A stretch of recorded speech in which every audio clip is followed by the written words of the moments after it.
Mesdames et messieurs, j'espère que vous allez bien. On se retrouve aujourd'hui pour une toute nouvelle vidéo sur FC26. Quelque chose que je n'ai pas l'habitude de faire, mais je me suis dit pourquoi pas, ça pourrait être cool de faire ça. On va simuler une Ligue des Champions avec des équipes aléatoires. Donc tout simplement, ce ne sera pas les équipes officielles de cette année. Il y a un bouton, comme vous pouvez le voir en bas, tout en bas, appuyez sur R pour des équipes aléatoires. C'est ce que j'ai fait. Et vous pouvez observer du coup les équipes qui vont être disponibles dans cette phase de Ligue des Champions.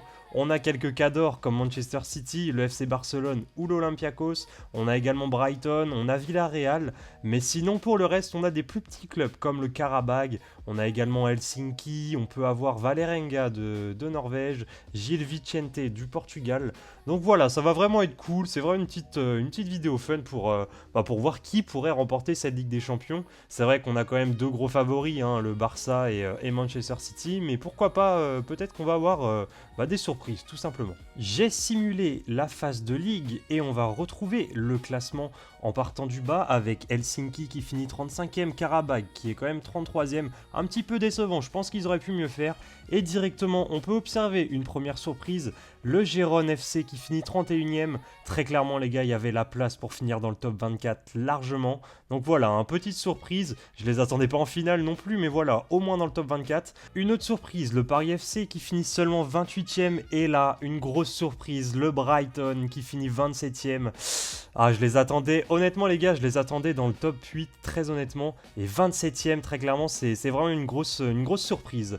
On peut retrouver le SCO d'Angers qui finit 26e, malheureusement pas suffisant, l'Union Saint-Gilloise qui finit 23e, avec le petit club portugais qui finit 24e, la surprise, le club Bruck-Bet, c'est un club Brest qui a vraiment pas beaucoup de notes générales sur le jeu, qui finit 22e, qui arrive à se qualifier pour les playoffs, le Slavia Prague qui finit 21e, Auxerre qui finit 20e, on peut retrouver le LASK d'Autriche qui finit 18e, Cagliari 16e, le club italien, le Borussia Mönchengladbach qui finit 15e, une bonne place pour le club allemand, Breda aussi, petite surprise, club hollandais qui finit 14e, les Wolves de Première Ligue qui finissent 11e, on peut retrouver Valence 12e également, le Gérone qui finit 9e, et là on va rentrer dans le top 8 avec l'Olympiakos qui, voilà, sans trop de difficultés et assez logiquement termine dans le top 8, Motherwell, le club écossais, ça c'est une surprise les gars, qui finit dans le top 8, assez incroyable. Derrière on peut retrouver voilà un Barça, Manchester City, Villarreal, les clubs vraiment qu'on attend tout en haut du classement. On va se retrouver pour les matchs des playoffs avec le Borussia Mönchengladbach qui va sortir le club danois de Nord-Jylland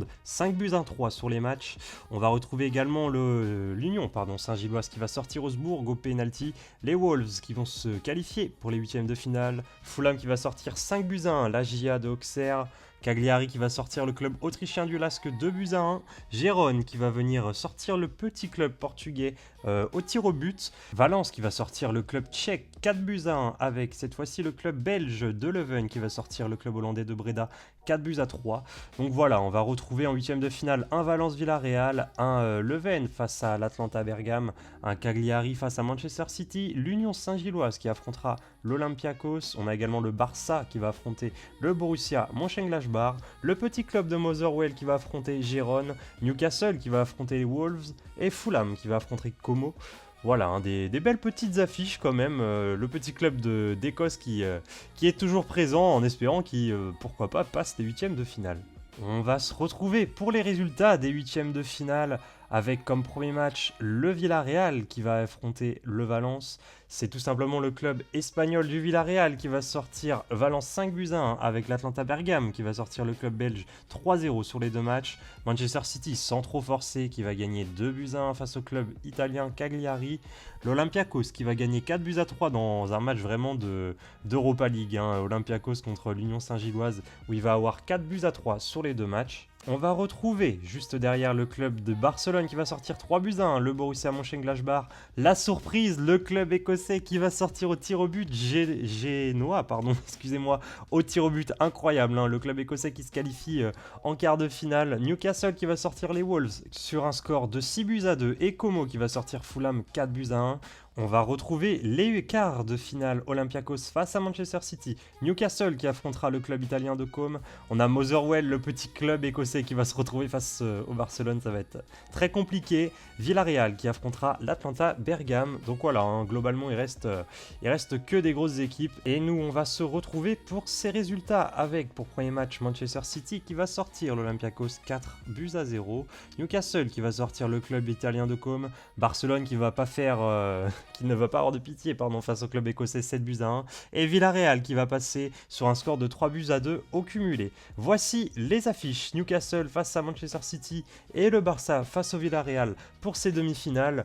Donc voilà, hein, sur le papier on peut s'attendre à un Barça-Manchester City en finale, mais vous allez le voir que ça ne va pas être le cas étant donné que Newcastle va sortir Manchester City et le Barcelone qui va s'imposer face au Villarreal. Donc voilà, on aura une finale Newcastle contre le FC Barcelone. Je vous laisse voir les meilleurs buteurs et les meilleurs passeurs de cette compétition. Et nous, on va se retrouver tout de suite pour cette finale. Et on est parti pour cette finale. Le FC Barcelone qui s'opposera face à Newcastle au Stadion Olympique. Sur le papier, il y a un avantage très clairement pour le FC Barcelone. Mais peut-être qu'on peut avoir une surprise. Hein. Newcastle qui a sorti tout de même Manchester City dans le dernier carré dans cette demi-finale pour venir affronter le FC Barcelone dans ce stade. Donc pourquoi pas le match peut basculer d'un côté comme de l'autre. C'est une finale les gars, donc tout peut se passer.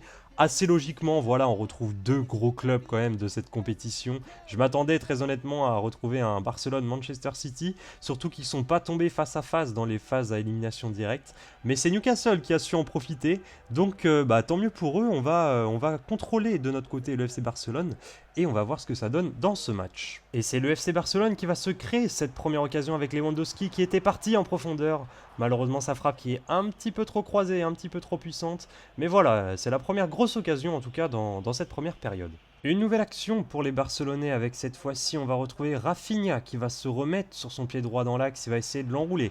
Un peu trop facile pour Nick Pope, mais voilà, encore une frappe pour les Barcelonais. Et ça va être la fin de cette première période avec une domination du côté des Barcelonais, mais toujours un score de 0-0. Et voilà, hein, il faut continuer à pousser pour les Espagnols, les Anglais qui eux tiennent bon.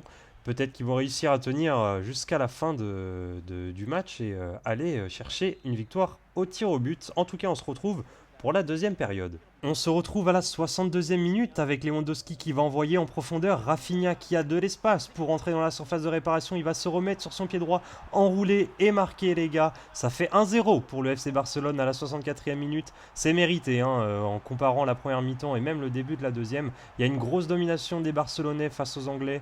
Donc voilà, le but qui est logiquement inscrit par Rafinha. Ça fait donc 1-0 pour les Barcelonais dans cette finale de Ligue des Champions. Voilà, but assez simple, il a été envoyé en profondeur, la défense qui n'était pas là, il n'était pas hors jeu, il l'enroule facilement, Nick Pope qui peut pas faire grand chose, hein, l'attaquant qui est très très proche, la frappe qui est puissante et bien placée. Ça fait 1-0 pour les Barcelonais.